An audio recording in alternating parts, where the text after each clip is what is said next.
Hello guys! At dahil sumimba kami sa Quiapo Church, sumaglit kami dito sa Ongpin Street sa Binondo para mag-food trip. Nakita namin tong sausage stall na may cute na jelly coconut milk.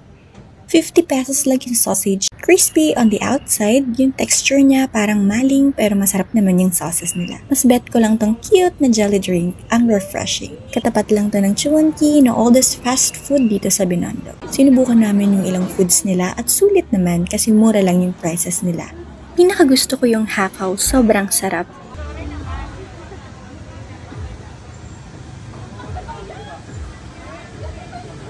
Napakaraming pagpipilian dito sa Binondo at ito yung palagi kong nakikita sa Reels.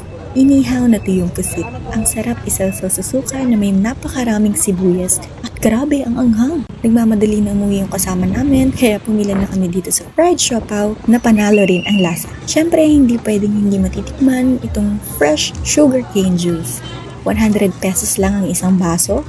Purong-puro at mas refreshing kapag sobrang lamig na niya. Bumili rin kami ng ilang pasalubong at for me, medyo matabang tong tart pero depende pa rin po sa inyo. Kung nakarating ka hanggang dito, please share this video and leave a comment kung nagustuhan mo ang video na to. God bless you!